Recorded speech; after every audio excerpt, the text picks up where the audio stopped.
Accidentally found 280 emails proving my wife was cheating on me with my best friend, so I tricked them both into a group dinner, exposed everything and cleaned them out in the divorce.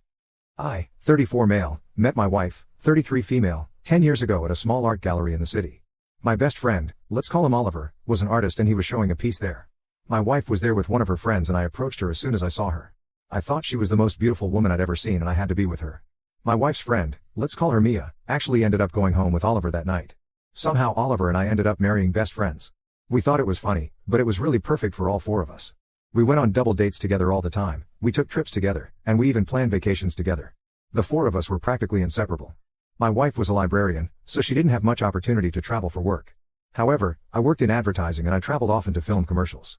We were used to my schedule for the most part. Oliver and Mia both worked from home on a business that I ran together online. So, when I was gone I knew that my wife spent a lot of time with Oliver and Mia. I didn't mind it at all, I was glad that she had somebody there to keep her company. During one of the work trips that I had planned, my computer had an issue with the screen so I sent it to Geek Squad to have it repaired. While I was gone, I took my wife's computer since she rarely used it at home anyway. I got to my hotel room when my plane landed and went to use the computer to check some emails and get some work done.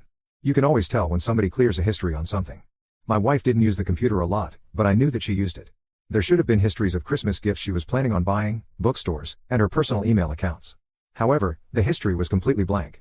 I was a little curious about why she cleared the history before giving me the computer.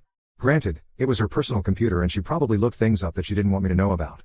If the shoe were on the other foot, I would have cleared my history before giving my computer to my wife. I didn't give it too much thought after that because I didn't think that my wife would do anything sketchy.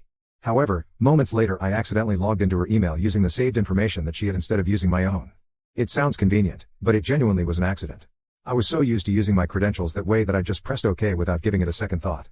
I went to log out of it right away when I realized, but then I saw an email exchange between my wife and Oliver. The message in the inbox was the most recent one out of a 280 email chain.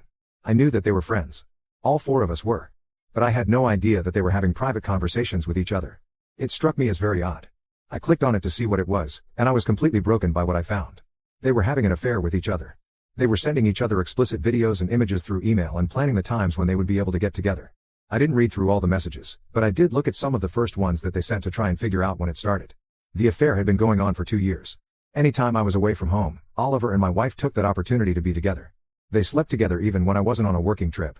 There were times when my wife would sneak Oliver into the library after it was closed and have sex with him when nobody else was in the building. Early on, there were some emails about possibly bringing me and Mia in on the situation and swinging. It was Oliver who suggested it, but my wife immediately told him that I wouldn't be okay with it. She was right to think that. Oliver thought that Mia might have been convincible, stating that he thought she would be gullible enough to just do what he wanted. I thought that was a horrible thing to say. I ended up converting all of those emails into a PDF and keeping that for myself. I marked the most recent messages unread and logged out to make it seem like I had no idea what was happening. I was going to be away for 3 days working, and I had to focus on what I was doing or I could risk losing my job. It was absolute torture trying to pretend like nothing was happening when it felt like my entire world was shattering. I had the PDF and I needed to figure out the best way to utilize it. My wife and best friend had both betrayed me and I wanted to get back at them and make them regret ever crossing me. I mulled over what I could do when I returned and it finally hit me. It was the middle of summer and it wasn't anything out of the ordinary to invite Oliver and Mia over for a barbecue and some drinks. I suggested it for the weekend when I got back and my wife was all for it. They showed up on that Saturday and everything was normal. While we were eating, I brought up to everyone the possibility that we trade partners for the night. It was a joke, I had no intention of doing that, but I just wanted to see their reactions. Mia was appalled by what I suggested, but noticeably my wife and Oliver weren't that shocked. Oliver's lack of reaction actually upset Mia quite a bit. My wife pulled me aside and asked me about why I suggested that, but I just went back to the table and I told Oliver that it was his idea after all. I quoted what he said in the email and mentioned that he thought that Mia would be gullible and would go for it. She was very confused, so I handed her a couple of pages of the email highlights that I printed out. She read over them and from the context she figured out what was happening very quickly. She immediately started screaming at my wife and Oliver about what they did. She was hysterical and upset about everything, and I didn't blame her. I felt the same way when I first found out. Oliver tried to punch me in the face. He accused me of ruining his life.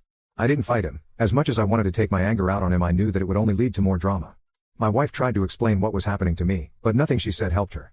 Basically, she said that she and Oliver had always been attracted to each other and after a while, they couldn't take it anymore. They ended up sleeping together. She told me that she didn't think monogamy was for her either, which would have been nice to know before I was married to her for 6 years. Mia and I both ended up divorcing them and pretty much taking everything from them in the divorce. They said that they were attracted to each other, but after everything happened they didn't even try to be together. Oliver desperately tried to get back with Mia because he said that it was a mistake and she almost gave in to be with him. I was able to talk her out of it. I sent the information about my wife sleeping with Oliver in the library to her boss and she was fired. Now, she lives in a studio apartment in the city. She's reached out to me several times apologizing and suggesting that we give it another try. I think she's realized just how good she had it with me and regrets her choices now. I'm in a good place now after all of this and I don't want to look back at any of it. I'm finally ready to put myself back out there and move on from it completely.